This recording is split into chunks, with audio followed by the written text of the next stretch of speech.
Assalamualaikum warahmatullahi wabarakatuh. Bismillahirrahmanirrahim. Alhamdulillahi rabbil alamin. Nahmadullah ta'ala wa nashkuruh. Wa nusalli wa nusallimu ala sayyidina Muhammadin alladhi ballagha risalah wa adda al-amanah wa nasaha al-ummah hatta atahu al-yaqin wa ala alihi wa sahbihi ajma'in. Subhanaka la ilma lana illa ma 'allamtana innaka antal alimul hakim. Rabbi shrah li sadri wa yassir li amri wahlul 'uqdatam min lisani yafqahu qawli, amma ba'd. Fa inna asdaqal hadits kitabullah wa khairal hadi hadi Muhammadin sallallahu alaihi wasallam wa syarrul umuri muhdatsatuha wa kullu muhdatsatin bid'ah wa kullu bid'atin dhalalah wa kullu dhalalatin finnar, thumma amma ba'd. Pertamanya kita merafakkan setinggi-tinggi kesyukuran kepada Allah Subhanahu wa taala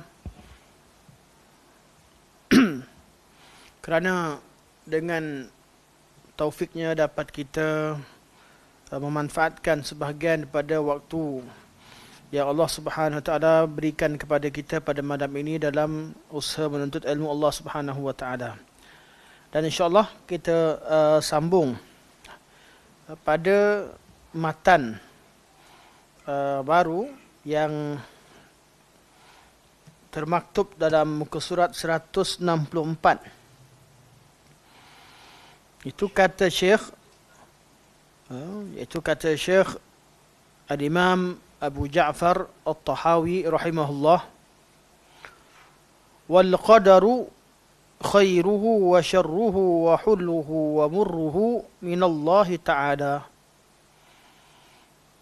Dan qadar yang baik dan buruk, ya, manis dan pahit, semuanya datang daripada Allah Subhanahu wa taala. Dan kita dah bincangkan pada pertemuan yang lalu syarah yang dikemukakan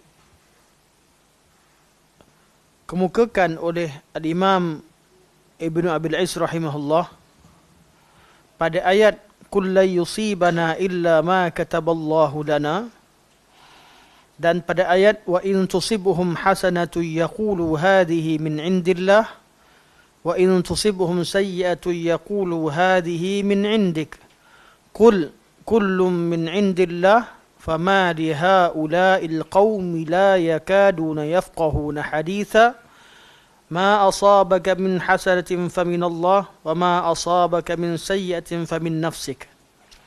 Ayat ini ayat 78 dan ayat 79 daripada surah An-Nisa.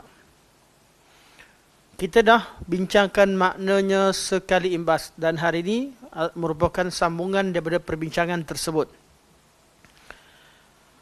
Wa in tusibhum hasanatu yaqulu hadhihi min indillah.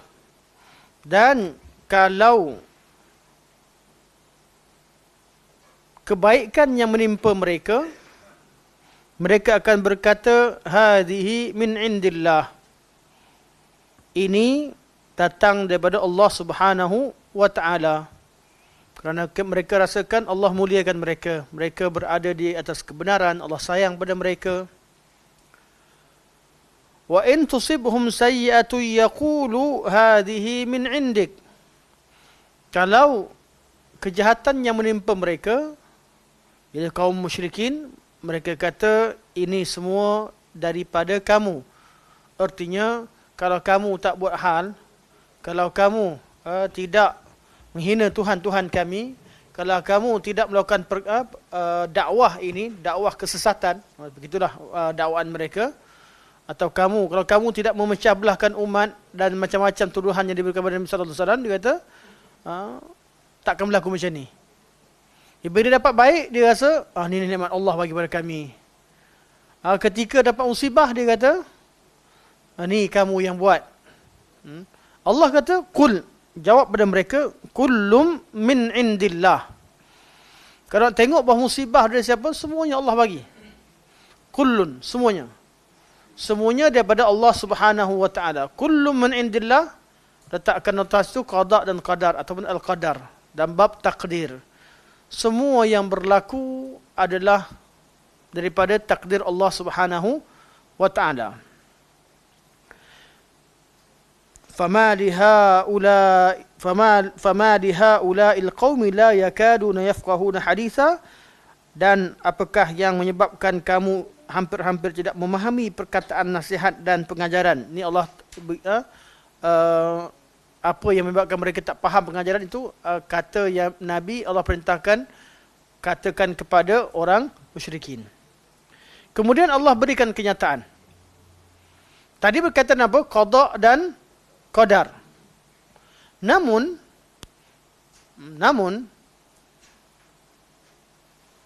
sebab berlakunya satu perkara, dari sumber semua perkara datang dari Allah, tapi sebab berlakunya satu perkara, sebab Allah menimpa, memberikan musibah, atau sebab Allah berikan kebaikan, Allah beritahu puncanya. Allah tetapkan semua.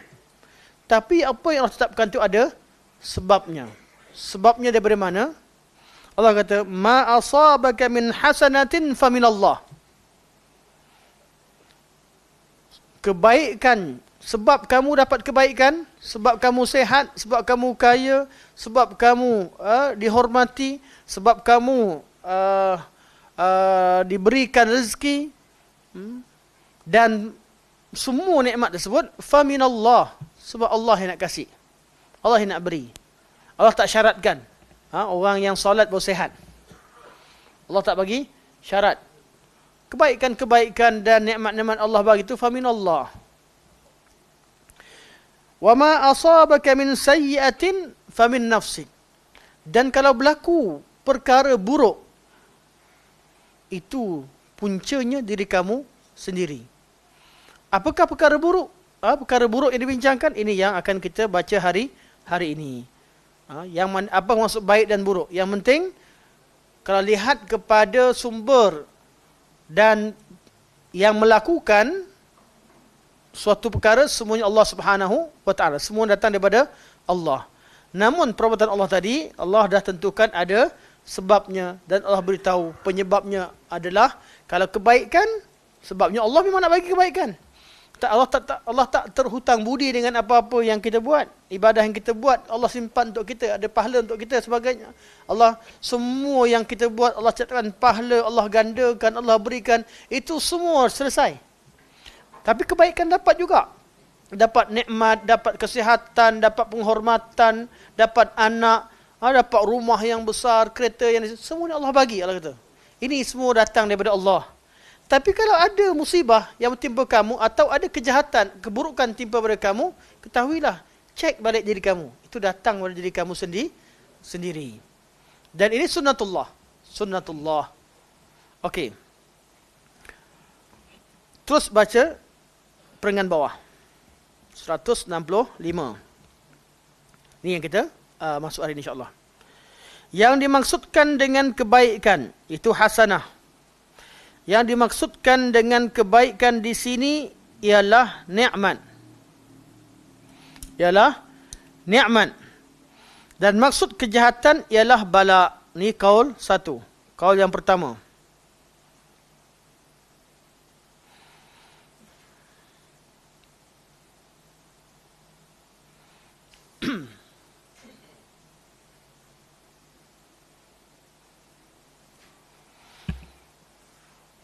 Jadi apa maknanya?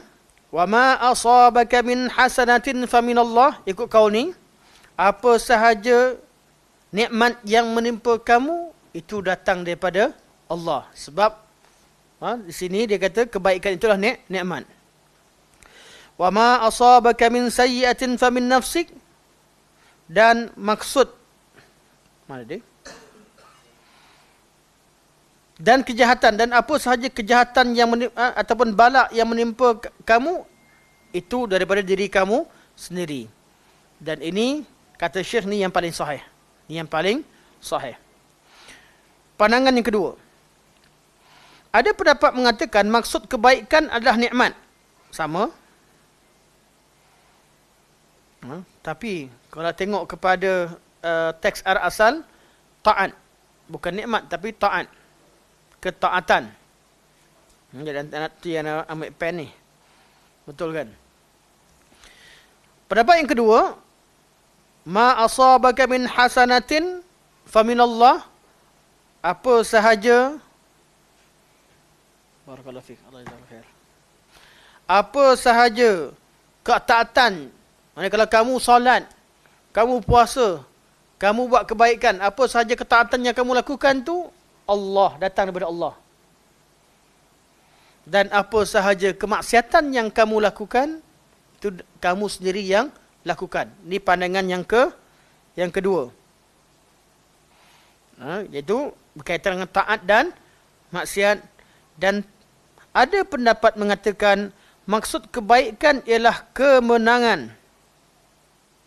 Ini nombor 3. Ada 3 pandangan.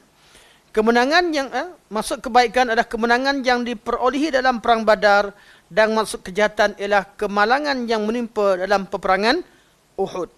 Jadi ma asabaka min hasanatin faminallah, kemenangan yang kamu dapat dalam perang Badar itu daripada Allah, dan apa yang menimpa kamu di dalam peperangan Uhud itu datang daripada diri kamu sendiri. Okey. Kaul mana yang kuat? Kaul yang pertama. Pendapat pertama kenapa dia pendapat ni dia paling kuat? Sebab pendapat pertama merangkumi pendapat yang ketiga. Sebab yang berlaku di dalam perang Badar, kemenangan dalam Badar adalah nikmat. Kekalahan ataupun musibah, bukan kekalahan, tetapi musibah atau kemalangan yang menimpa umat Islam dalam perang Uhud merupakan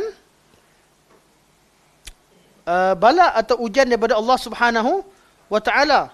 Maknanya al-baliyah, ujian daripada Allah Subhanahu wa taala. Jadi kaul 1 dengan kaul 3 tak bertentangan. Kaul 1 adalah formula, kaul ketiga menyebutkan contohnya. Jadi tidak bertentangan antara kaul 1 dan kaul yang ketiga. Tinggal kaul kedua. Kaul kedua dikaitkan dengan ketaatan dan kemaksiatan. Maksudnya kalau kita buat baik itu sebenarnya Allah yang bagi.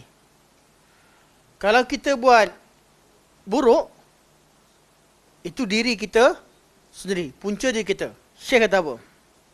Syekh kata, manakala maksud yang kedua yang kata taat dan maksiat tadi, manakala maksud yang kedua bukanlah maksud yang dikehendaki oleh ayat. Ayat ni tak cerita tentang ketaatan dan kemaksiatan. Ayat ni cerita tentang qada' Allah. Nikmat dan musibah, nikmat dan bala yang ditimpakan pada kamu.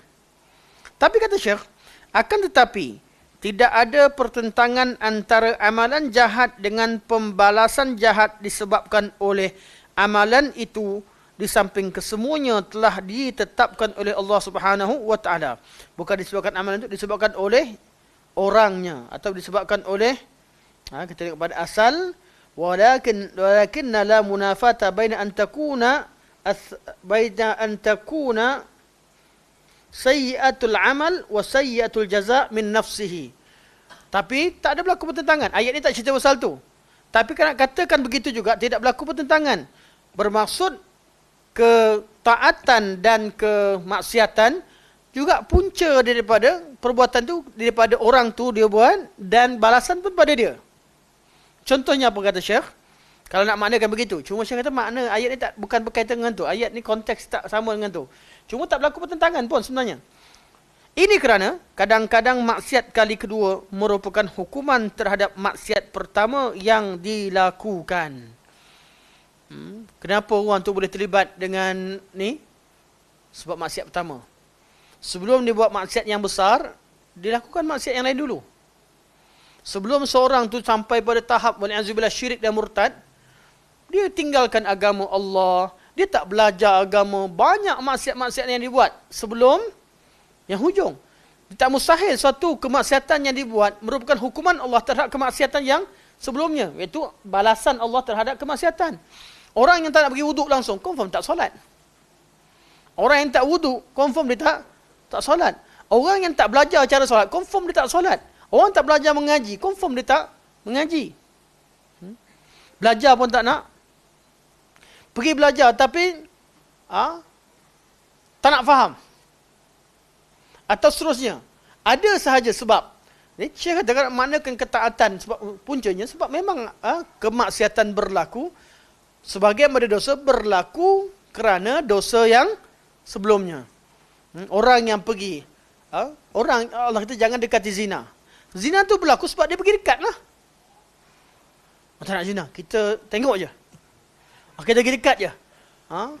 Ini cerita budak-budak selalu. Soalan antum kalau duduk dengan budak-budak umur 16, budak-budak umur 16 nak pergi ceramah kat sekolah-sekolah tahfiz. Bukan Baitul Rahmah lah, Baitul Rahmah nak ngajar tu.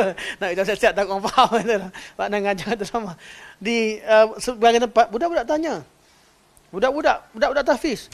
Ustaz tak boleh ke Ustaz kalau kenapa tengok je pun haram Ustaz? Dia tanya. Budak-budak tanya. Dia bukan dalam kelas, dalam kuliah. Lepas anak biasa lepas habis kalau dengan budak-budak memang suka duduk. Duduk tanya dari mana, macam mana, cerita-cerita borak-borak, mula keluarlah cerita. Malah ada budak-budak kata, ini ayat yang mengejutkan. Ustaz kalau pegang-pegang kita tak boleh ke? Kita tak marah. Dia nampak serius saja. Nampak apa yang ada otak budak-budak. Tapi bila kita rapat, buka surat tanya, jangan takut. Kawan dia tanya satu soalan, kita jawab baik-baik. Mula keluar apa yang ada dalam pemikiran dia. Dia kata, kan tak zina kan yang tu kan? Dia faham zina. Tak boleh zina. Dia belajar buat zina. Tak boleh. Dia kata, kan kadar satu hasyafah. Dia kata, kadar hasyafah. Oh, belajar budak ni. Jadi dia kata, kalau sebelum tu, maksudnya dia kata, dekat tak apa kan? Maksudnya, dia kat situ. Punca zina berlaku kerana mendekati zina. Tak mungkin orang yang tak dekat zina, menjauhi zina, duduk kat masjid, tawaf kat Mekah, tiba-tiba nak zina di tengah Mekah. Tak mungkin berlaku. Kecuali orang yang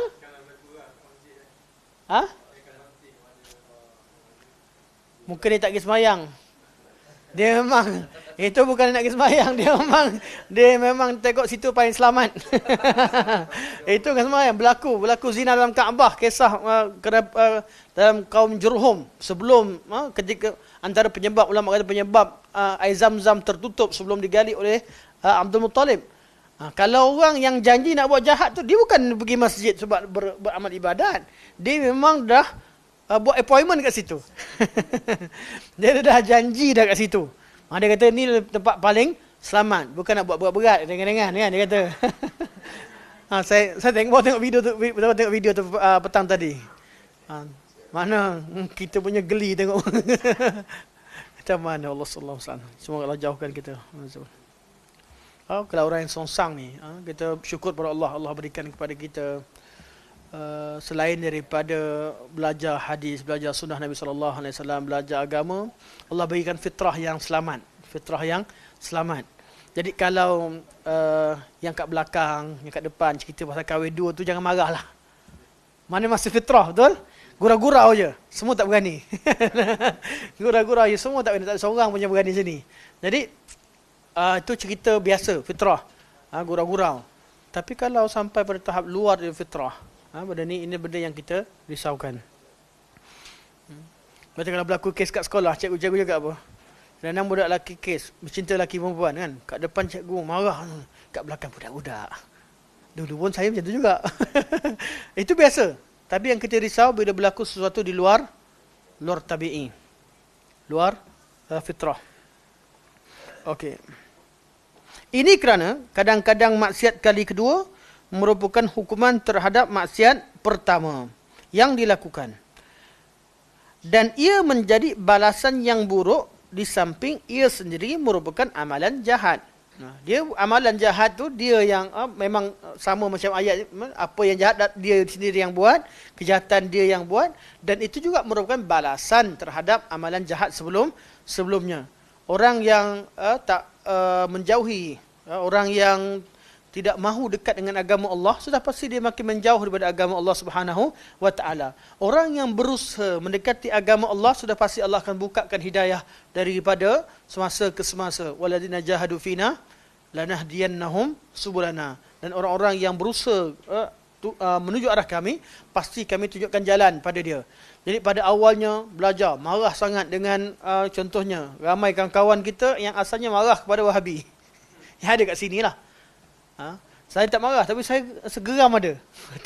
Geram tu bila dengar cerita macam-macam lah. Bila datang daripada cikgu-cikgu cerita, kenapa dia orang ni, siapa dia orang ni kan. Jadi bermula dengan ni kita cari, dengan geram, cari lagi, baca lagi, tengok lagi, baca lagi, sampai lama-lama faham. Sebab tu jangan marah yang geram sangat kat luar tu. Jangan risau sangatlah yang duk kecam, yang geram, yang tak suka, yang benci. Kita yang pernah melalui pengalaman begini, kita kata itulah proses dalam dakwah. Dia tengah kecam, dia tengah marah, geram, dia komen macam-macam tu. Sebab tu ana selalu sebut dengan kawan, tak payahlah pergi balas dia sehingga menjauhkan dia daripada sunnah. Dia datang kat wall kita, komen dan bagi pandangan itu pun, artinya dia dengar. Dia dengar dan dia terasa. Dia dengar. Maksudnya, satu benda yang baik. Kecuali lah kalau yang memang yang datang buat kacau, ceroboh dan memang datang sabotaj dan sebagainya, orang macam ni, tutup je lah dia punya komen. Atau, anda tak pernah buat lagi lah. Maksudnya unfriend ke, ataupun block ke, boleh buat. Tapi anda tak pernah lagi. Tak ada seorang pun anda block. Mana dia? Dia.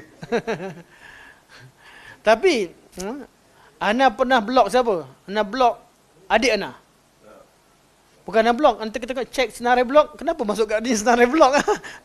Patut adik Ana tak pernah like, tak pernah apa kan. Macam seorang ni. Rupanya tersalah tekan bila-bila tak tahulah kan. Itu kalau tu biasalah. Orang paling dekat pula yang yang blok. Betul tak? Tapi sampai sekarang nak tahu kat mana nak buka senarai blok. Lupa dah. Tapi pun ada lah tempat tu. Yang penting, kalau kita rasa orang tu dia, ni baru kita ni, mana dia bermartabat apa? Orang jahat ni, Zulkarnain bila pergi jalan kali pertama, jumpa tak orang jahat? Jumpa, rehlah dia ke barat, orang jahat dihukum, orang baik dibagikan hadiah dan sebagainya. Masa rehlah dia yang ketiga, jumpa tak orang jahat? Jumpa, jahat sangat, Ya'juj Ma'juj. Ada jahat yang kena blok. Ada jahat yang kita kena betulkan, kena dakwah, kena islah dan sebagainya. Ada yang jahat yang jenis yang kita boleh duduk sekali, kita terangkan lagi. Kadang-kadang budak ni buat jahat, kita boleh denda sikit-sikit, kita boleh baik, kita senyum balik. Ada jahat yang boleh dididik. Tapi ada jenis jahat yang memang kena blok. Iaitu anak cucu Ya'juj dan Ma'juj, bukan cucu lah, maksud dia punya perangai-perangai Ya'juj Ma'juj ni, dia ada memang merosakkan. Kalau yang jenis begini, boleh blok. Inna Ya'juj wa Ma'juj inna Ya'juj wa Ma'juj mufsiduna fil ardh. Yufsidun ke mufsidun? Inna Ya'juj wa Ma'juj yufsiduna fil ardh fa hal naj'aluka kharjan ala an taj'ala bainana wa bainahum sadda. Qala ma makanni fihi rabbi khairun fa'inuni biquwwah aj'al bainakum wa bainahum radma. Jadi ayat ni cerita tentang jenis jahat yang kena blok. Lepas ni ingat ada cerita tu, ada jahat ada dua. Jadi tengok balik yang mana Ya'juj Ma'juj blok. Kurang jangan pula nak blok orang Ya'juj Ma'juj. Ni kisah ni sekadar panduan. Kalau yang merosakkan dan yang jenis Ya'juj Ma'juj ini dah, yang begini dah, kejahatan yang merosakkan, inilah yang layak ditahdir, yang layak ini memang cerita, bukan cerita ni, memang ulama cerita macam tu. Ada orang yang patut ditahzir, patut diblok sebagainya. Tapi kalau orang buat jahat dengan sebabkan silap, kerana tak faham, kerana berbeza pandangan, kerana semua sekali, ini perlu, dia bukan proses tahzir, dia proses dakwah, proses ud'u billatihi ahsan, proses mujadalah billatihi ahsan, proses mau'izah hasanah. Ini sudah berdakwah. Ada yang jahat memang kita tahu tak mampu dakwah, caranya adalah blok. Memang ada dua.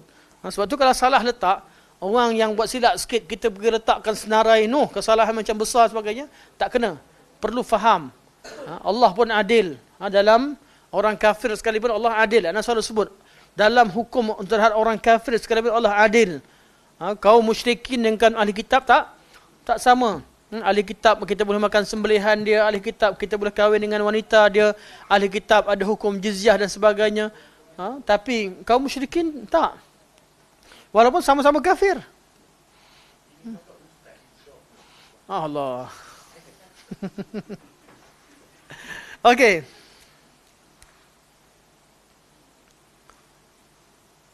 Nak komen tak yalah.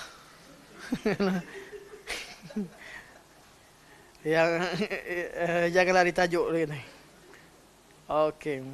Okay, kadang-kadang kebaikan yang kedua dilakukan merupakan ganjaran bagi kebaikan pertama yang telah dilakukan sebagaimana dibuktikan oleh Al-Quran dan As-Sunnah. Okey. Jelas insya-Allah mana dia? Yang ni yang tadi tu ringan sikit. Yang ni kena faham sikit. Faham dia punya khilaf ataupun cara rad kepada golongan Qadariyah. Fahaman Qadariyah. Siapa Qadariyah? Semua yang menyeleweng dalam bab qada qadar dipanggil Qadariyah. Cuma penyelewengan ada dua. Ada dua jenis. Satu yang menafikan qadar, satu lagi yang melampau mengisbatkan qadar sehingga menafikan iradah makhluk, manusia. Jadi Qadariyah ni kadang-kadang merujuk kepada kedua-dua kumpulan. Kalau kadang-kadang merujuk kepada dua-dua kumpulan, kadang-kadang merujuk kepada salah satu daripada mereka. Namun dari segi penamaan, Qadariyah lebih merujuk kepada golongan yang menafikan qadar. Dari segi uruf dalam kitab-kitab ulama, golongan Qadariyah adalah golongan yang menafikan qada qadar. Lebih istilah tersebut lebih tertumpu kepada kelompok ini. Kelompok yang tidak akur terhadap wujudnya qada qadar Allah Subhanahu wa taala. Dia kata apa? Semua yang kita buat, perbuatan makhluk, af'alul ibad, makhluk tu sendiri yang cipta. Allah tak cipta. Mana Allah cipta manusia. Manusia yang cipta perbuatan dia sendiri. Jelas? Dia tak menafikan Allah cipta dia. Satu ayat yang paling kuat untuk tolak mereka, Wallahu khalaqakum wama ta'malun. Allah cipta kamu dan apa yang kamu lakukan. Tapi golongan ini dia kata apa? Allah cipta kita. Tapi perbuatan kita, kita sendiri yang cipta.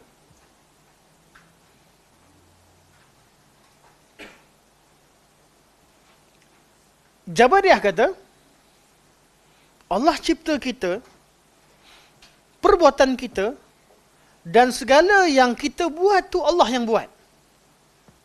Nampak beza? Jadi, dia guna ayat, وَمَا رَمَيْتَ إِذْ رَمَيْتَ وَلَكِنَّ rama. Masa kamu melempar dan kamu lempar senjata kamu, ketika kamu lempar tersebut bukan kamu lempar tapi Allah yang lempar. Jadi wama ramaita iz ramaita walakinnallaha rama ditukarkan pada semua perbuatan, dikiaskan pada semua perbuatan formula tersebut. Dan tidaklah kamu makan ketika kamu makan kecuali Allah yang makan. Cuba tukar lagi apa? Sehingga golongan ini ketika buat maksiat sekalipun Allah yang buat. Inilah pahaman Jabariyah yang bawa ke batiniyah. Semua perbuatan dinisbahkan pada Allah. Jadi makhluk, Allah ciptakan makhluk, Allah ciptakan perbuatan makhluk, dan kehendak makhluk itu semua ditetapkan. Semua perbuatan, semua Allah Subhanahu Wa Taala yang lakukan. Makhluk hanya berlakon. Tak berlakon. Kita dunia ini hanyalah seperti bulu yang berterbangan. Kita hanyalah lakonan. Hakikatnya pelakunya adalah Allah. Ini selalu kita jumpa. Kalau duduk geng-geng batiniyah yang melampau ni. Bukan batiniyah semua melampau. Kan? Geng batiniyah ni, kita akan selalu temukan perkataan ini. Ayat yang mengatakan huwal awwal wal akhir wal zahir wal batin. Zahir batin Allah yang buat semua. Kita yang zahir semua Allah. Ni golongan Jabariyah. Golongan Jabariyah. Ahli sunnah kat mana? Tengah-tengah. Allah cipta kita. Dan Allah cipta perbuatan kita. Dan Allah cipta segala-gala yang ada pada kita. Dan Allah beri pilihan kita. Pilihan kita, kehendak kita bergantung pada izin Allah. Tapi kitalah yang pilih, kitalah yang buat. Allah ciptakan perbuatan dan pilihan kita. Jadi kita, ketika kita makan, siapa makan? Kita pilihan kita makan. Ada hari tercekik. Tercekik itu kata-kata Allah. Ada hari kita nak gigit kambing. Oh sedap-sedap. Tengok-tengok gigi tertanggal. Itu qada-qadar Allah. Kadang-kadang Allah izinkan, kadang-kadang Allah tak izinkan, kadang-kadang Allah berikan musibah pada tempat kita nak pergi bercuti, nak happy, sampai sana bergaduh. Kan? Walaupun manusia, tapi ada sesuatu yang kita nak kadang-kadang tak terjadi. Menunjukkan kita, kehendak kita, wa ma tasyauna illa ay yasha Allah rabbul alamin. Okey. Kehendak kita ada kehendak. Kita ada perbuatan. Allah berikan kita mampu buat. Dan perbuatan kita kesan. Namun semuanya bergantung kepada kehendak Allah Subhanahu wa taala. Allah walaupun ciptakan kita, Allah ciptakan perbuatan kita, dan kita Allah berikan pilihan buat apa sahaja pun kita nak, tapi kita tak bebas dari kuasa Allah, sebab Allah yang mencipta. Allah boleh tarik balik apa yang Allah beri pada kita. Itu ahli sunnah wal jamaah. Beza daripada qadariyah. Qadariyah Allah tak masuk campur. Allah ciptakan kita, lepas tu kita yang buat segala-galanya. Kenapa mereka kata begitu? Mereka takut kalau makhluk ni buat benda jahat, takkan Allah cipta benda jahat. Pada anggapan mereka, kalau Allah cipta, artinya Allah suka. Allah sayang. Semua yang Allah cipta tu Allah sayang. Mustahil Allah sayang kepada kemaksiatan. Sedangkan kita kata, kehendak Allah. Kehendak Allah tu ada dua. Allah hendak mencipta, lain kehendak kauniyah. Hukum Allah itu mahabbah. Kehendak, hukum syarak Allah Subhanahu Wa Taala. Ikut hukum syarak, Allah sayang. Itu yang berkaitan dengan kasih sayang Allah, berkaitan hukum syarak. Kita solat tak solat, kita puasa tak puasa, sabar tak sabar, yang berkaitan hukum syarak. Berkaitan dengan apa yang Allah tetapkan, itu ikut kehendak Allah. Sebab Allah boleh uji siapa saja Allah nak. Itu kehendak Allah. Tapi hamba yang sabar, Allah sayang. Hamba yang meratap, Allah tak sayang. Jadi hukum syarak yang menjadikan Allah sayang pada kita ataupun tidak. Jagalah hukum Allah. Jaga hukum syarak. Ihfazillah yahfazka. Jagalah hukum Allah betul-betul, Allah akan jaga kamu. Jadi bila kita jaga, baru Allah pelihara kita. Allah pelihara kita. Jelas? Okey. Fahaman qadariyah tidak boleh menggunakan firman Allah famin nafsik. Itu wa ma asabaka min musibatin famin nafsik. Semua musibah yang timpa pada kamu, yang menimpa kamu itu adalah datang dari diri kamu. Tak boleh kata kita yang cipta. Ya, tak boleh kata manusia yang cipta perbuatan dia sendiri. Kenapa? Ini kerana fahaman qadariyah tidak boleh menggunakan firman Allah famin nafsik. Itu datang daripada diri kamu sebagai hujah. Ini kerana mereka mengatakan amalan hamba sama ada baik atau jahat adalah datang daripada hamba dan bukannya daripada Allah Subhanahu Wa Taala. Qadariyah kata semua yang kita buat Allah tak campur. Allah cipta kita, betul kita buat semua benda. Ini kata-kata mereka. Okay. Sedang Al-Quran membezakan antara amalan jahat dan amalan baik. Sebaliknya mereka tidak membezakan antara kedua-duanya. Ini satu kesalahan. Yang kedua, begitu juga kerana Allah telah berfirman, kullu min indillah. Allah kata, Allah dalam qada' dalam amalan, Allah kata dalam ketetapan semua daripada Allah. Dalam asbab ataupun penyebab berlakunya suatu perkara, Allah bezakan yang baik dan yang buruk. Mereka borong semua sekali. Qadariyah berpendapat ganjaran baik dan balasan jahat datangnya daripada Allah. Qadariyah berpendapat ganjaran baik, iaitu sebab dan balasan jahat datangnya daripada Allah Subhanahu Wa Taala. Ya, mereka kata dari segi ganjaran dia datang daripada Allah, tapi dari segi perbuatan manusia itu sendiri yang cipta. Jadi Allah cipta kita. Kita yang cipta amalan kita. Balasan dia Allah yang kasih. Balasan dia Allah yang kasih. Tu Qadariyah kata.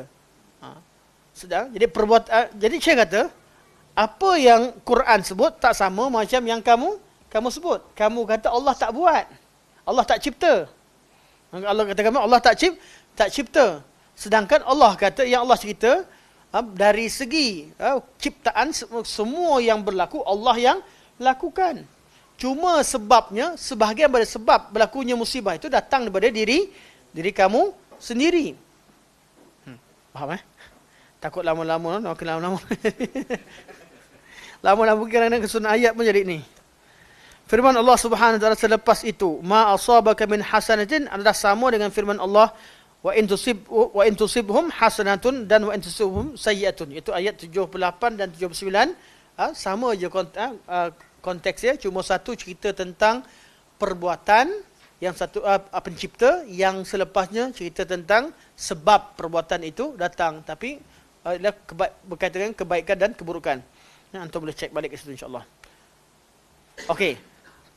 Sambungan lagi, Allah kata, sedang Allah Subhanahu wa taala membezakan antara kebaikan iaitu nikmat dengan kejahatan iaitu musibah. Allah Subhanahu wa taala menjadikan nikmat daripadanya dan musibah daripada manusia. Ini dari segi asbabnya. Ini kerana kebaikan. Kenapa begitu? Kenapa kita nisbahkan kalau dalam ayat ni kata kalau Allah cipta semua benda, sedang tak payah cakap daripada diri kamu sebagainya. Kan sedang cakap daripada Allah, sedang semua benda. Tapi tahulah kita buat jahat Allah akan balas. Memang tu pun Allah kata. Mereka tak faham sangat. Kenapa tak boleh disebabkan pada Allah benda yang buruk? Kita dah benda buruk tak boleh disebabkan pada Allah Subhanahu wa taala. Saya kata ini kerana kebaikan disandarkan kepada Allah kerana dia berbuat baik melalui nikmat itu daripada pelbagai aspek. Kalau baik ni, kalau Allah bagi kita nikmat, bagi kekayaan, ada tak benda buruk terkandung dalamnya? Tak ada, semuanya baik. Baik kat mana? Allah tetapkan tu. Bila Allah tetapkan, perbuatan Allah baik. Orang terima pun, semua nampak benda tu baik. Tak ada orang nampak bila orang tu pandai, dia teruk lah dia. Tak. Pandai ni, dia sempurna dari segi segala arah. Kesempurnaan dan nikmat tu nampak sempurna dari segala arah. Maka layaklah disebabkan Allah SWT sebab Allah Maha sempurna. Tapi kalau perkara musibah, ada orang rasa tak selesa. Tak sesuai. Kemalangan. Allah buat kemalangan, Allah cipta, mesti ada kebaikan. Tapi ada orang yang rasa tak baik. Kalau dia dengar, ini datang daripada Allah. Perkataan tu yang kalau dia kata benda yang buruk rasa buruk datang daripada Allah, takut dia disebabkan keburukan pada Allah. Sedangkan perbuatan Allah semuanya baik. Cuma buruk itu berlaku pada makhluk. Pada makhluk dan bukan pada makhluk mahdah. Semua buruk tak. Pada certain makhluk. Contohnya Allah letakkan ada orang yang dipancung. Baik ke buruk? Buruk untuk yang kena pancung. Tapi keadilan untuk umat atau untuk orang yang dia bunuh sebelumnya. Jadi pancung ni kadar baik ke buruk? Buruk untuk yang kena pancung, baik untuk keluarga yang mangsa yang dibunuh.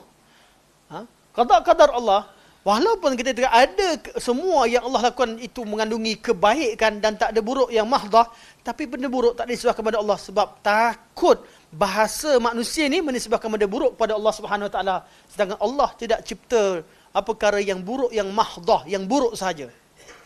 Jelas? Syaitan baik ke buruk? Buruk, jahat. Betul? Tak ada syaitan, ustaz syaitan. Tak ada. Syaitan semuanya syaitan. Semuanya syaitan. Dia jahat. Ahli syaitan baik betul. Semoga Allah merahmatinya. Amin. Anak antara orang yang respect lah. Respect dari segi apa? Susah orang yang korbankan masa dia betul-betul begitu ilmu. Anak tak tahu pendirian beliau. Pendirian beliau, hijrah beliau macam mana pandangan. Tapi usaha beliau berhijrah, tinggalkan dunia lakonan, pergi duduk di negara orang dan dengar cerita pula bersusah payah di sana kerana ilmu. Ini satu usaha pengorbanan kerana Allah Subhanahu Wa Taala. Okey, balik mula. Eti ni pandai dia je. Punchline dia kena. Alhamdulillah. Okey. Ini kerana kebaikan disandarkan kepada Allah Subhanahu Wa Taala kerana dia berbuat baik melalui nikmat itu daripada pelbagai aspek. Itulah terjemahannya lebih kurang begitulah. Kebaikan dilihat dari segi segala aspek, maka disembah kepada Allah. Siapa yang cakap pun, kalau kita masya-Allah nikmat daripada Allah, orang kafir dengar pun, oh Allah yang bagi, happy semua. Benda baik. Kalau benda yang musibah yang buruk, ada orang yang rasa tak selesa dengan benda tu. Kan? Dia rasa tak selesa, rasa tertekan. Orang kata, oh baik ni, ada baik. Nak kena lempang dengan dia. Kata-kata sabar. Nak cerita pun cerita, ada hikmah pun cerita dengan, sebab apa? Keadaan begitu, bila ada saja, Allah nak semua yang disembah kepada Allah baik semata-mata. Jadi kalau ada sedikit mengandungi keburukan bagi setengah pihak atau setengah aspek tertentu sebagainya, tidak disembahkan kepada Allah Subhanahu Wa Taala. Kerana beradab dengan Allah Subhanahu Wa Taala. Dan yang kedua, memang perbuatan Allah itu baik secara mahdah. Kesan makhluk yang rasa tak baik itu, dia tak sesuai dengan kehendak dia atau kemaslahatan dia. Dia rasa tak sesuai. Bukan sebab qada Allah itu tak buruk, tak baik. Semua musibah yang Allah timpa pada kita ada mengandung kebaikan. Kesan kebaikan itu dikecapi atau tidak bergantung pada dia. Bergantung pada orang yang terima musibah. Kalau dia sabar, redha atau syukur dengan apa yang Allah tetapkan, sudah pasti kebaikan itu zahir pada dirinya. Kebaikan pada musibah tersebut, kalau dia lawan, kebaikan itu tak terzahir, hilang kebaikan kerana diri dia. Kerana diri dia sendiri. Clue kepada qada-qadar itu baik atau buruk kesannya pada manusia itu sendiri. Apa yang Allah tetapkan, semuanya baik. Namun kebaikan itu terzahir atau tidak, lihat kita dapat kecapi atau tidak, bergantung kepada keadaan makhluk dalam menerima perkara tersebut. Nabi Yusuf kena buang dengan abang dan perigi, baik ke buruk? Buruk. Tetapi Yusuf sabar. Kisah Yusuf sabar, dakwah orang pada jalan Allah, macam-macam musibah timpa.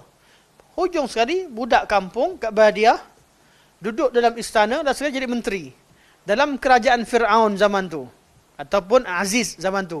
Tak sebut Fir'aun. Fir'aun Allah nisbahkan pada yang jahat. Ni yang agak baik, kita panggil Aziz. Mana pemimpin, mana kalau istilah kita Fir'aun lah, istilah kalau kata semua raja Mesir dan Fir'aun, mana Fir'aun zaman tu lah. Tapi kita tak Fir'aun sebab menghormati istilah Al-Quranul Karim. Allah tak disebabkan Fir'aun kecuali kepada yang jahat. Jadi pemimpin Mesir berbangsa Qibti tak mungkin mengambil orang yang berbangsa Bani Israel duduk dalam istana pun, tapi sampai jadi menteri atau raja menurut setengah riwayat di dalam kerajaan Qibti. Tak mungkin. Tapi musibah yang bawa ke sana. Nabi Musa, Bani Israel, tiba-tiba jadi anak angkat Fir'aun. Tak mungkin. Inilah orang yang nak bunuh ni. Orang yang nak cari sampai berapa ribu anak Bani Israel yang dibunuh sampai tak ada. Lama dibunuh sampai tak ada pekerja. Baru dibuat selang-seli. Selang-seli. Setahun bunuh, setahun biar. Setahun bunuh, setahun biar. Sama diselangkan. Begitu. Lahir Nabi Harun pada waktu dibiarkan, waktu Nabi Musa kena musibah waktu dia nak bunuh. Mak dia pula dapat ilham, iaitu dapat wahyu Allah, ilham, buang anak dalam tabut. Dalam bekas. Bekas kayu ni, kerja Allah. Daripada musibah timpa tadi, baby yang lahir, dalam keadaan tak dijaga oleh mak dia, mak dia terpaksa dalam keadaan begitu, hujung sekali natijahnya duduk jadi orang terhormat dalam istana Fir'aun. Musibah, ada kebaikan tidak? Ada. Musa pula suka tolong orang, badan kuat. Dah besar sikit tolong orang. Siapa yang ni, pergi tolong. Tumbuk sikit. Kawan tu, tunjuk, biasalah. Tunjuk kuat sangat sebagainya. Nak ni bagi tenang sikit. Pang. Tumbuk pang sikit. Mati pula. Alamak. Siapa nak bunuh? Dia tak nak bunuh. Tapi keadaan. Tangan dia kuat. Musibah tak? Musibah. Nak tolong, nak redakan pergaduhan. Mati pula member tu. Tengok-tengok, ya Rab, keluarga Fir'aun. Ni anak angkat. Yang ni mungkin anak saudara sendiri. Dan bukan satu, Fir'aun dah sedar dah, dia ni balik Israel. Muka pun lain dah besar dah. Kenal, muka Kepti dengan Bani Israel lain. Tapi anak dah jadi anak angkat, jagalah kan. Sehinggalah musibah berlaku. Lari. Sampai ke mana? Ke Madian. Madian dekat ke jauh? Menunjukkan kuasa Fir'aun. Fir'aun masa sampai kat Madian, takut lagi Fir'aun dapat kejar. Maksudnya, bukan kuasa yang calang-calang. Dia punya SB dia sampai ke negeri yang Musa kenal siapa Fir'aun. Lari sampai ke Madian, sampailah ayah mertuanya, ataupun ketika itu, ada kata Nabi Syuaib, ada kata Raja Saleh, kata tenang, di sini kamu selamat. Mana Fir'aun tak sampai sini. Madian kat mana? Di antara Saudi dengan Jordan, jauh sana. Memang betul Fir'aun berkuasa lah. Musibah, tak ada tempat tinggal, tapi Allah bagi. Bukan dapat tempat tinggal, dapat wanita terbaik di atas, antara wanita terbaik di atas muka bumi ketika itu. Kahwin dengan anak Nabi Syuaib AS. Kalau sahih riwayat, itu adalah Nabi Syuaib AS. Di Madian. Kalau tak duduk kat Islam Fir'aun, jadi siapa? Siapa isteri Musa? Mungkin anak saudara Fir'aun. Mungkin anak Fir'aun, anak angkat kahwin dengan anak sebagainya. Tapi waktu tertentu Allah berikan musibah. Yang penting, bila Allah bagi musibah tu, sabar, reda, tenang, syukur dengan apa yang Allah berikan. Allah bagi satu musibah, banyak kebaikan yang Allah nak beri. Aisyah, musibah, orang tuduh dengan tuduhan al-ifk, zina. Allah turunkan Quran, satu surah dibaca sampai hari kiamat, membersihkan nama Aisyah radhiyallahu anha. Musibah, ada kebaikan. Jangan sangka musibah itu ada keburukan.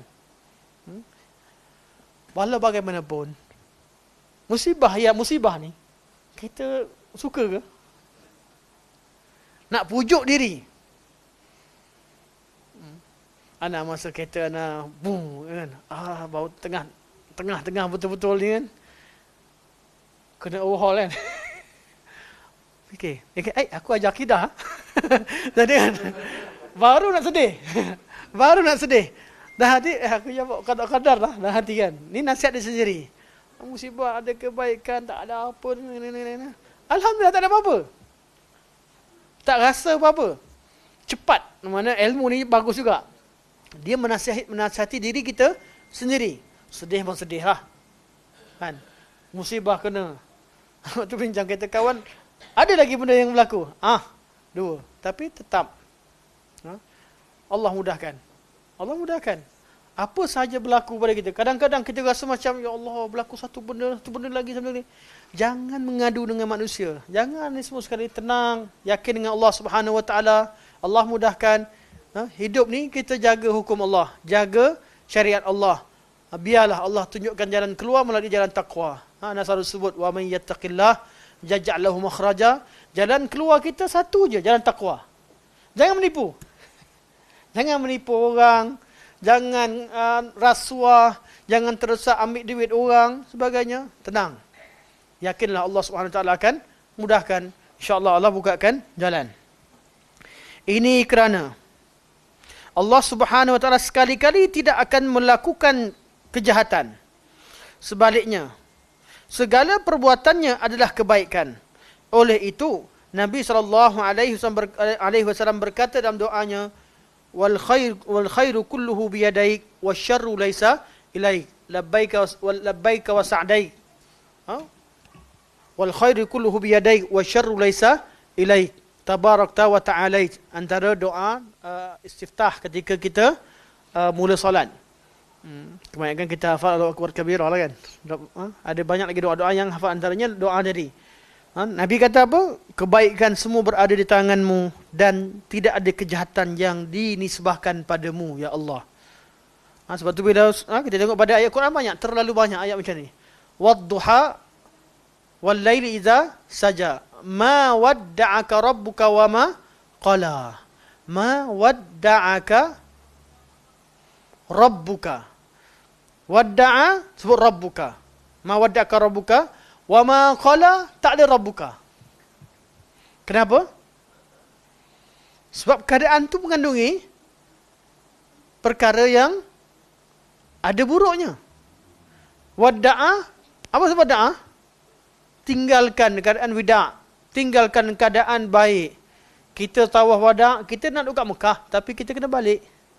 Wada'. Kita, ayah kita pergi bekerja jauh. Kemudian kita taudiat pada dia. Duduk tepi jalan. Walaupun terpisah, tapi bye-bye, bye-bye, abah, bye-bye, abah. Nama jalan. Dan memang terpisah. Tapi dengan keadaan taudiat, adanya wada', adanya perpisahan yang baik. Tapi qila, wa ma qala, ni kalimah daripada maksudnya qila ni marah. Kan?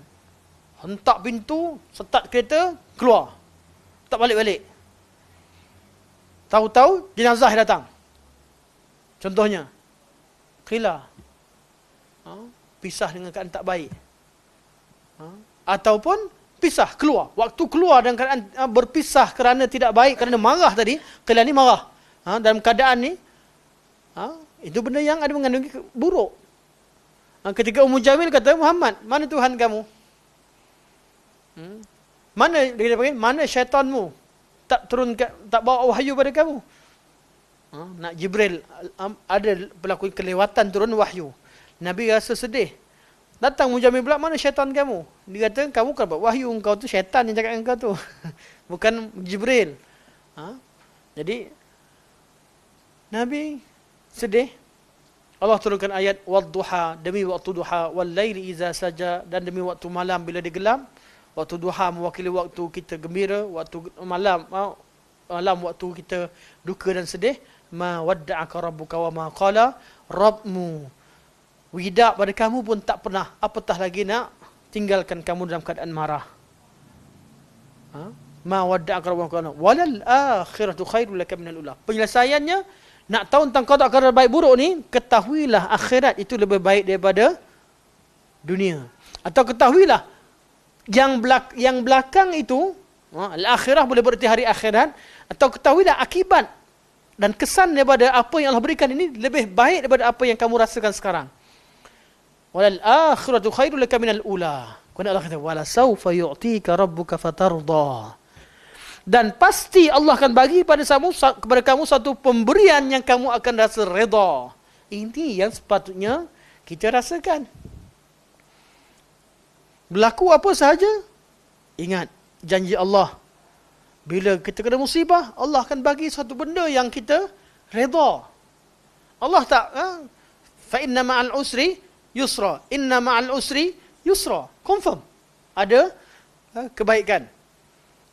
Sebab tu, kata Syekh, benda-benda yang mengandungi kadar-kadar buruk, walaupun dia baik, tapi ada sifat tertentu yang boleh jadi buruk, atau orang tertentu memandangnya sebagai buruk, tidak dinisbahkan pada Allah Subhanahu Wa Taala. Tidak dinisbahkan pada Allah Subhanahu Wa Taala kerana beradab.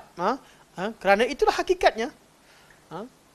Adab, dan memang hakikat bagi hakikatnya Allah cipta segala-galanya, Allah buat segala-galanya, Allah tetapkan segala-galanya. Namun dari keburukan yang dirasai itu datang pada makhluk. Ada pada makhluknya, maka tak disebabkan pada Allah. Sebab tu adabnya kalau bercakap, ada benda buruk, jangan disebabkan pada Allah. Sama, hatta dalam bab kebaikan. Hatta bab amal baik. Bila Allah kata, inna a'tainakal kautsar, fasalli li rabbika wanhar. Salatlah lillah. Li rabbika lillah. Salatlah kerana Rabbmu. Salatlah kerana Allah Subhanahu Wa Taala. Wanhar, dan sembelih. Tak ada lillah, tak ada li rabbik. Kenapa? Sembelih ni ada yang sakit, ada binatang yang sakit, ada perempuan yang menangis. Bila kena sembelih, kambing ni suka ke, lembu yang dia ni ke, atau orang yang memang takut darah, orang yang vegetarian, yang dia rasa macam tak boleh bunuh apa semua. Benda tu baik, ibadah. Tapi ada pihak yang terasa sebagainya. Fasalli li rabbika wanhar. Wanhar tadi tidak disebabkan pada Allah dalam pengucapan. Apa ni? Hakikatnya fasalli li rabbik wanhar li rabbik. Atau wanhar lillah. Jadi dalam adab berkata-kata, perkara buruk kita tak disebabkan pada Allah. Suatu bila selalu saya cakap, yang baik pada Allah Subhanahu Wa Taala, yang lemah kurang daripada diri saya sendiri dan daripada syaitan. Kerana syaitan ni memang buruk. Daripada syaitan yang melupakan, syaitan yang menjadikan orang tu bangga, syaitan menjadikan kadang-kadang permusuhan dan sebagainya. Daripada diri kita daripada syaitan. Kita kadang-kadang buat baik, kadang-kadang buat jahat. Syaitan confirm buat jahat. Jadi kemungkinan jahat tu daripada kita atau daripada syaitan. Salah tidak? Tidak salah. Dan itu tidak menafikan qada dan qadar. Walaupun ada sebagian ustaz kata ayat ini tak kena, ni menafikan qada qadar. Itu hanya yang cakap itu hanyalah golongan qadariyah. Tak, bukan sebab, bukan menyatakan, bukan nak cerita tentang menafikan qada dan qadar, tapi kerana beradab dengan Allah Subhanahu Wa Taala. Okey. Ini kerana Allah Subhanahu Wa Taala sekali-kali tidak akan melakukan kejahatan, sebaliknya segala perbuatannya adalah kebaikan. Oleh itu, okey, ni dah tadi. Okey. Maknanya ialah engkau tidak menciptakan kejahatan semata-mata. Sebaliknya, segala yang engkau ciptakan mengandungi hikmah. Nyamuk disebabkan ada nyamuk, adanya kelambu. Kaya satu keluarga, pengusaha kelambu. Kaya satu kilang, dan pekerja-pekerjanya kilang ubat nyamuk tu, racun nyamuk. Kilang racun nyamuk, ubat nyamuk lah, senang nak faham, tak payah tukar istilah. Ubat nyamuk, kesian nyamuk, bagi racun kat dia panggil ubat. Apa sahaja yang ada mengandungi kebaikan, mesti ada hikmah. Maka hikmah ini dianggap sebagai kebaikan. Akan tetapi kadang-kadang kebaikan ini mengandungi kejahatan bagi setengah manusia. Bagi orang dia rasa tak selesa. Ini adalah kejahatan bersifat juz'i. Juz'i artinya bersifat objektif. Objektif kan? Pada bersifat juz'i, pada setengah keadaan. Juzuk bukan keseluruhannya. Adalah yang terasa, ada yang sakit dan sebagainya. Kan, perkahwinan tu semua orang rasa selesa. Tinggal awet perempuan tu, pakwa perempuan tu yang sakit. Menungging seorang dalam bilik. Kan? Siapa suruh tak pinang dulu? Kan? Duk ajak ke sana kemari, orang lain pinang dapat. Tu dia duk sedih. Kenapa tengok anak? Ramai bujang kat sini ni kan. Bujang-bujang kahwin lah. Jangan tengok banyak sangat. Jangan cari banyak sangat. Tak ada yang sempurna. Betul? Bujang senyum je. Yang dah kahwin tu jangan senyum. Kena marah nanti. Manakala bagi nisbah kejahatan secara mutlak, maka Allah Subhanahu Wa Taala bersih dan suci daripada melakukannya. Tak ada satu benda buruk yang mutlak. Tak ada. Inilah maksud kejahatan tidak berpunca daripadanya. Kejahatan tak disebabkan pada Allah Subhanahu Wa Taala. Okey. Oleh kerana seterusnya kita sambung pada pertemuan akan datang, kita buka pada soalan insya-Allah.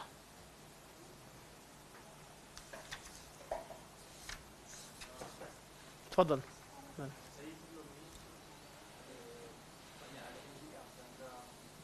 Saya.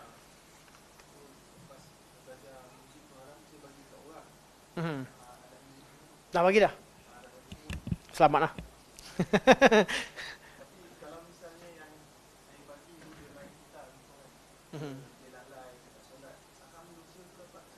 Masa buat dia kita tak tahu, semoga Allah ampunkan. Tapi kalau boleh lah kita tegur dia dan apa sahaja kita mampu cover yang sekadar yang mampu, itu saja. Sepatutnya tidak dihadiahkan pada dia. Sepatutnya satu perkara yang haram secara mutlak musnahkan. Bila diharamkan, contoh Nabi ketika diharamkan arak. Sahabat tuang. Tak ada cari mana Yahudi. Tak ada cari Yahudi nak minum arak, nak cari. Kan ramai lagi geng-geng yang belum masuk Islam di Madinah masa tu. Tapi bila tu diharamkan, sebaiknya kita musnahkan.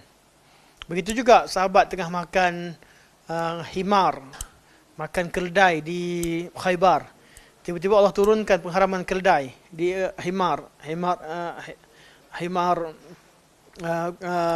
haramkan makan keldai. Nabi suruh sahabat isytihar. Sahabat tengah masak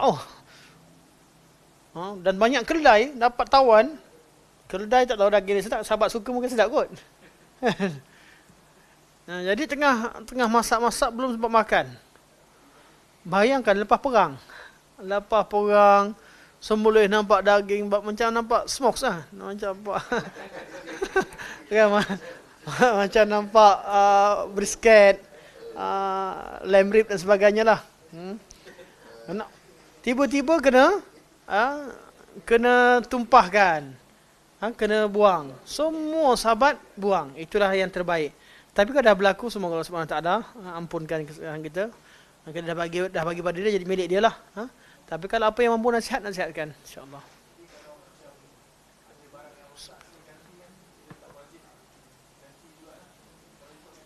Tak wajib. Kalau dah bagi lagi lah, dah bagi pun tak perlu, apatah lagi nak baiki. Gantikan. Kecuali perkara yang mengandungi manfaat. Contohnya, sebelum ni kerja apa? Sebelum ni kerja ada bunga yang kita ambil. Ada riba. Bila kita bertaubat, jangan bakar duit pula. Duit tu ada manfaat tak? Manfaat. Beza pada arak, beza daripada yang tadi. Duit tu kita dapatkan dengan cara yang haram. Bukan kita lah, azbillah. Orang yang buat salah tadi lah. Dengan cara yang haram. Bila dia bertaubat, dia tahu sumber dia haram. Jangan musnahkan duit. Jangan bakar duit, jangan bakar rumah, jangan bakar itu, tak. Benda-benda ni pulangkan, mana boleh berikan kepada orang lain yang dapat memanfaatkannya. Kalau boleh pulang, kalau duit tu duit curi, bagi balik ke orang. Pulang pada haknya. Kalau benda yang bunga ni nak bagi kat siapa? Jadi bagilah kepada orang-orang yang melakukan kebaikan, sedekahkan ke mana-mana sekalipun sumbernya. Walaupun sebagian ulama kata berikan ke tempat yang tidak mulia seperti buat tandas, buat jalan dan sebagainya. Tapi rajihnya wallahu alam, ke mana pun kita bagi, dia disebut dosa tu pada jalan dapatkan dia, bukan pada orang yang kita berikan sedekah untuk manfaatkannya. Jadi kalau barang tu barang tak ada manfaat, contoh alat muzik sebagainya, memang bagi pada dia main lagi. Jadi tak ada apa-apa kemanfaat. Benda-benda yang ini boleh kita musnahkan saja. Walaupun berat lah, mahal. Anda tahu, sangat mahal. Terkejut lah. Ada kawan-kawan artis yang ni, dia cerita balik, gitar satu buat apa, dan macam nak beli motor. Tapi itulah kerana Allah Subhanahu Wa Taala. Nanti yang kata, pegang tu dah pegang gitar haram. Saya pun suruh pegang muzik haram. Tak apalah kalau kita pegang haram, yang kata boleh tu boleh lah. Maksud kita yang pegang kata haram tak boleh, tak boleh lah. Okey, insya-Allah. Sebab tu ada yang melampau. Memang ada yang sampai bakar duit. Dia kata duit haram dia bakar. Tak kena tu. Yang boleh dimanfaatkan, sesuatu yang ada manfaat yang baik, jangan dimusnahkan, berikan kepada orang yang yang sesuai. Kalau hak orang, pulangkan hak balik. Kalau berkata benda haram antara kita dengan Allah, selesaikan kita dengan Allah, taubat dengan Allah, serahkan kepada orang lain yang boleh memanfaatkannya. Terutama tempat-tempat boleh diwakafkan, boleh disedekahkan dan sebagainya. Ataupun dibuat kemaslahatan umum sebagaimana yang difatwakan oleh Syekh Dr. Yusuf Al-Qardawi rahimahullah. Waalaikumsalam. InsyaAllah tak ada apa-apa. Okey, insyaAllah. Kita sampai sini saja. Semoga Allah jadikan pertemuan kita bermanfaat yang baik kepada Allah Subhanahu Wa Taala, yang lemah kurang daripada diri sendiri. Semoga Allah Subhanahu terima segala kebaikan, ampunkan segala kelemahan. Semoga Allah Subhanahu Taala bimbing kita dari hari ke hari, sehinggalah kita dimasukkan oleh Allah Subhanahu Taala di kalangan orang-orang yang dimatikan dalam keadaan sentiasa mencari kebaikan dan melakukan kebaikan, insya-Allah. Subhanakallah wa hamdika asyhadu an la ilaha illa anta astaghfiruka wa atubu ilaik. Wa sallallahu ala sayyidina Muhammad wa ala alihi wa sahbihi wa baraka wasallam. Walhamdulillahirabbil alamin. Wassalamualaikum warahmatullahi